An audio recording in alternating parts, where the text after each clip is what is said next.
कि क्योंकि बसंत पंचमी आने वाला है, तो बसंत पंचमी के दिन क्या ऐसा उपाय करना चाहिए जो किन्हीं छात्रों को, अगर जो पढ़ाई कर रहे हैं, रिजल्ट नहीं आ पा रहा है या फिर छात्रों को पढ़ाई में मन नहीं लग रहा है, तो क्या उपाय करना चाहिए ऐसी स्थिति में? ये बसंत पंचमी जो है इस बार 3 तारीख है। वह मूल रूप से दो शब्द आता है इसमें, बसंत और पंचमी। वसंत ऋतु का नाम आता है, तो बसंत ऋतु अभी रहती नहीं, अभी शिशु ऋतु चल रहा है। तो शिशु ऋतु में बसंत का जिक्र क्यों किया जाता है?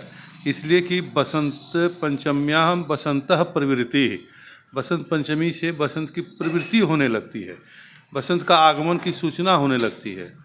और इस दिन जो है सो सभी चीज़ों के लिए शुभ माना गया है।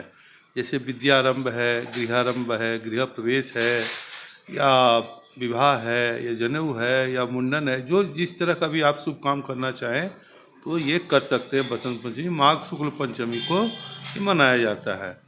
इसमें सबसे बड़ा जो है पर्व मनाया जाता है सरस्वती पूजन।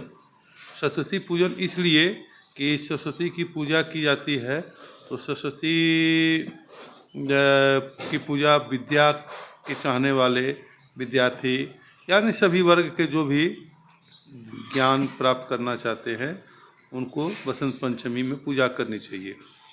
तो किसकी पूजा करनी चाहिए? तो माँ सरस्वती की पूजा करनी चाहिए, क्योंकि वो वाग अधिष्ठात्री भी है, वाणी की दात्री भी है, विद्या की अधिष्ठात्री है। तो उसमें जो है सो पूजा करने के लिए आपको जो है सो उनका ध्यान में ही आया है, या कुंदेन्दु तुषार हार धवला। कुंद फूल होता है, वो सफ़ेद होता है।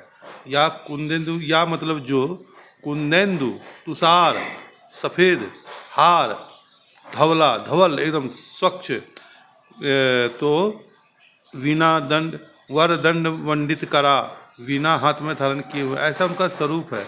इसलिए विद्यार्थी अगर पूजा करना चाहें तो उनकी स्तुति कर सकते हैं।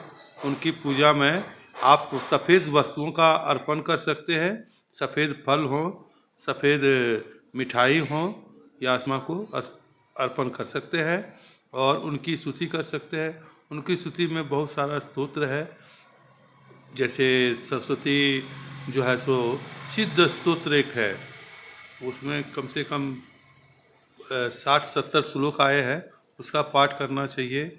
या उनका जो है सो उनकी पूजा करनी चाहिए। और उनके ऊपर जो है सो आप बसंत पंचमी सिद्ध मुहूर्त माना गया है। 4 मुहूर्त ऐसा होता है वर्ष भर में, जिसमें सिद्ध मुहूर्त में एक बसंत पंचमी है, और जो है सो एक ये रथ यात्रा है, और एक जो है सो आपका ये श्रावण शुक्ल पंच पूर्णिमा है, ऐसा अक्षय तृतीया है। ऐसा शुद्ध सिद्ध मुहूर्त माना गया है। आप जो भी काम करेंगे उस दिन पूजा करनी ही चाहिए, और थोड़ा बहुत अध्ययन करना चाहिए, और माँ का स्तोत्र आदि करना चाहिए, और इससे विद्यार्थी वर्ग सभी वर्ग इससे लाभ उठा सकते हैं। बसंत पंचमी एक बहुत बड़ा, मतलब जो माघ शुक्ल पंचमी एक बहुत बड़ा पर्व, ऐसे भी ये जो है मकर संक्रांति के बाद ही आता है, उत्तरायण हो जाता है, सब शुभ कार्य भी आरंभ होने लगते हैं, अच्छा माहौल भी रहता है, माँ सरस्वती की पूजा कर सकते हैं छात्रगण।